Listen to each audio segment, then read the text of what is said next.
Hello my dear students, स्वागत करती हूँ आप सभी का सितंबर शिल्पी होम साइंस क्लासेस में। Good morning. आप सब कैसे हैं फ्रेंड्स? अगर आपने मुझे फेसबुक, इंस्टाग्राम और टेलीग्राम पे फॉलो नहीं किया, सितंबर शिल्पी सर्च करके आप मुझे वहाँ फॉलो कर सकते हैं।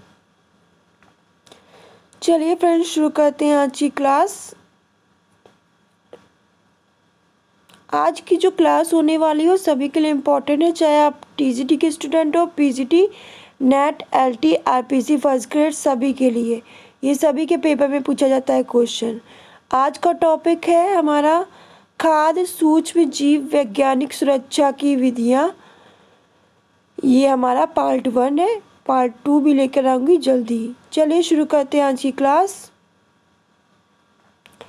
खाद्य में सूक्ष्म जीव वैज्ञानिक सुरक्षा विधियाँ। तो खाद्य पदार्थों को लंबी अवधि तक सूक्ष्म जीवों से संरक्षित रखने हेतु अनेक विधियों का प्रयोग किया जाता है। जो हमारे खाद्य पदार्थ होते हैं यानी खाने के पदार्थ होते हैं, उनको लंबे समय तक, लॉन्ग टाइम के लिए सूक्ष्म जीवों से संरक्षित रखने के लिए अनेक विधियों का प्रयोग हम करते हैं, जिससे आवश्यकता पड़ने पर खाद्य पदार्थों को संरक्षित रखा जा सके और जिससे आवश्यकता पड़ने पर जो खाद्य पदार्थ है उनको संरक्षित रखा जा सके, वह इनकी आवश्यकता पड़ने पर भविष्य में इनका प्रयोग किया जा सके। मतलब और जब भी इनकी आवश्यकता पड़े तो हम भविष्य में इनका यूज़ कर सकते हैं। वैज्ञानिक सुरक्षा की विधियाँ। सबसे पहले आता है हमारी रासायनिक विधि द्वारा सुरक्षा, जिसमें हमारा आता है पहले नमक। सब्जियों व फलों को परीक्षित करते समय नमक का प्रयोग किया जाता है। सब्जियों व फलों को परीक्षित यानी संरक्षित करते समय नमक का प्रयोग हम करते हैं। फिर नमक भी तेल, मसाले व शक्कर की तरह प्राकृतिक परिरक्षक है, जो भोज्य पदार्थ को सड़ने से बचाता है। तो नमक भी तेल, मसाले, शक्कर की तरह क्या है? एक प्राकृतिक रक्षक है, परिरक्षक है, कवच है, जो भोज्य पदार्थ को सड़ने से बचाता है। नमक भोज्य पदार्थों को, नमक भोज्य पदार्थ में उपस्थित नमी को अपने में बांध लेता है। तो नमक क्या करता है? जो भोज्य पदार्थ में उपस्थित जो नमी है वो अपने में बांध लेता है।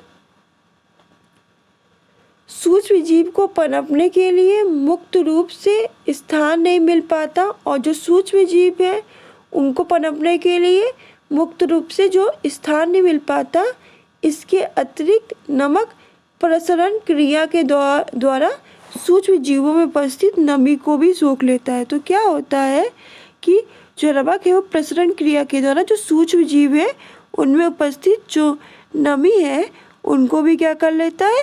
सोख लेता है।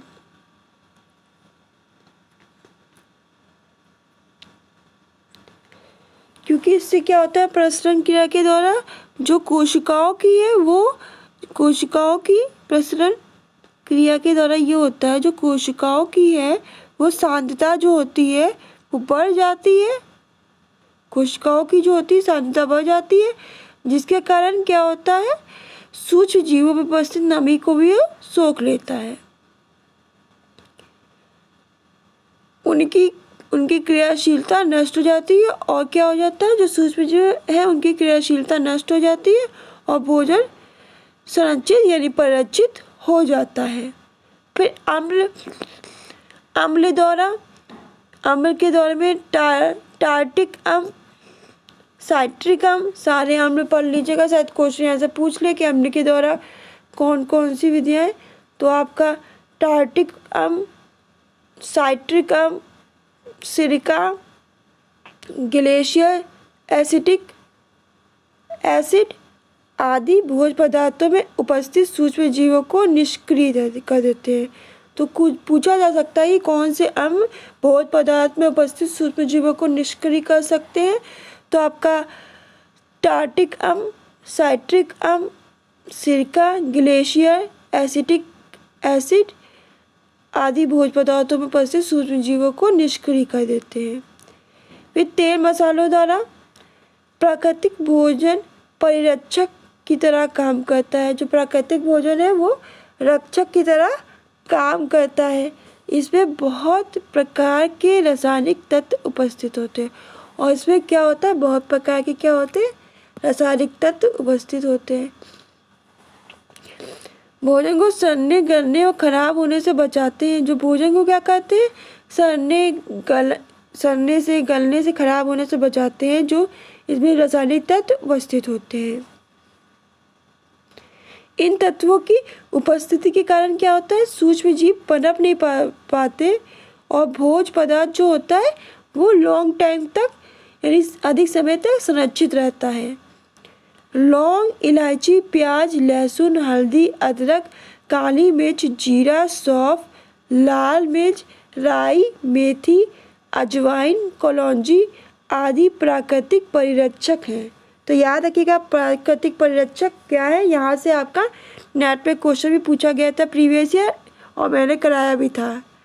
तो लौंग, इलायची, प्याज, लहसुन, हल्दी, अदरक, काली मिर्च, जीरा, सौंफ, लाल मिर्च, राई, मेथी, अजवाइन, कलौंजी आदि प्राकृतिक परिरक्षक है यानी प्राकृतिक संरक्षक है, प्राकृतिक कवच है, जो सूक्ष्म जीवों की क्रियाशीलता को नष्ट कर देते हैं।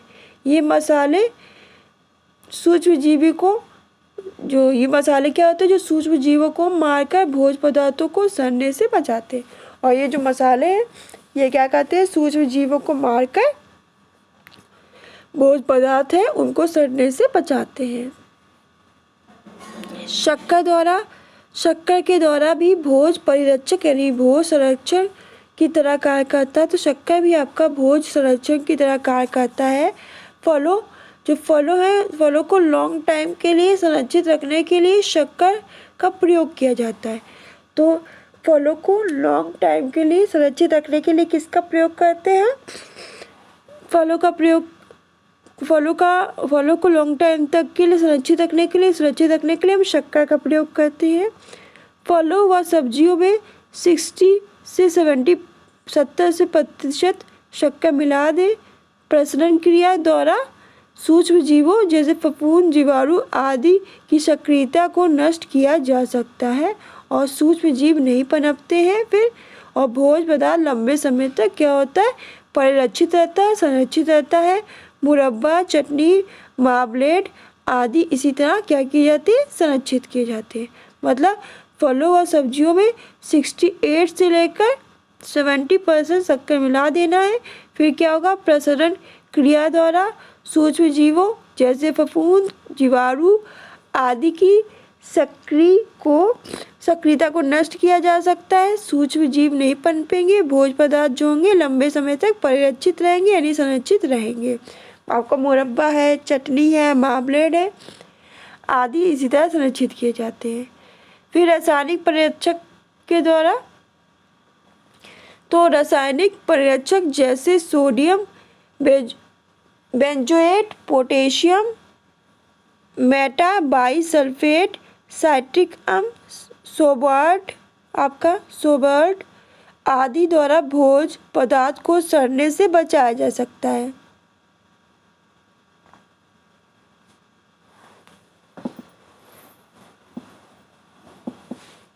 तो याद रखिएगा इन सबका नाम। जो रासायनिक संरक्षक है sodium benzoate, potassium metabisulphite, citric अम्ल, सोबर्ट आदि के द्वारा भोज्य पदार्थ को सड़ने से हम क्या कर सकते हैं, बचा सकते हैं।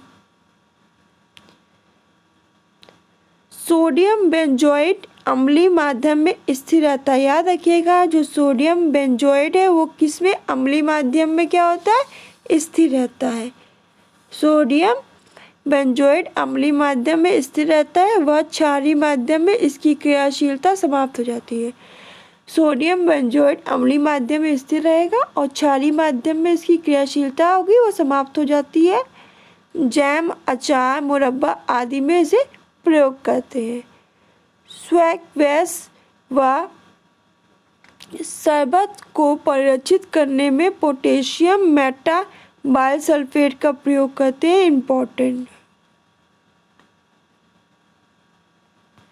तो याद रखिएगा किसका प्रयोग करते हैं, तो पोटेशियम मेटाबाइसल्फेट का, पोटेशियम मेटाबाइसल्फेट का एक एक का नाम याद रखिएगा। सोबेट का प्रयोग हम स्प्रे कोटिंग के रूप में करते हैं, स्प्रे कोटिंग होता है वैसे, तो सोबेट का हम प्रयोग स्प्रे कोटिंग के रूप में करते हैं। फिर एंटीबायोटिक द्वारा, तो एंटीबायोटिक में हमारा नियोमाइसिन है, टेरामाइसिन है, ओरियोमाइसिन है, नाइसिन है आदि का एंटीबायोटिक के रूप में हम प्रयोग करते हैं। सबका नाम याद कर लीजिएगा, इम्पोर्टेंट। नाइसिन क्या करता है? जीवाणुओं के अंकुरण को रोकता है, याद रखिएगा। जीवाणुओं के अंकुरण को कौन रोकता है? नाइसिन। और ट्राइलोसिन क्या है? जीवाणुओं की वृद्धि को साथ दमित करता है, मतलब दमन करता है जीवाणुओं की वृद्धि को, ट्राइलोसिन। तो फ्रेंड्स, आज की क्लास में हम लोग ने खाद्य सूक्ष्म जीव वैज्ञानिक सुरक्षा की पहला पार्ट पढ़ा, जिसमें हम लोगों ने जाना कि वैज्ञानिक सुरक्षा विधियों को दो भागों में बांटा गया है। एक रासायनिक विधि द्वारा सुरक्षा आपकी होती है और दूसरा होता है खमीरीकरण विधि द्वारा। तो आज की क्लास में हम लोगों ने जो पढ़ा वो रासायनिक विधि द्वारा सुरक्षा पढ़ी खाद्य पदार्थों की। कल हम लोग मतलब नेक्स्ट क्लास में हम लोग पढ़ेंगे खमीरीकरण विधि द्वारा खाद्य पदार्थों की सुरक्षा।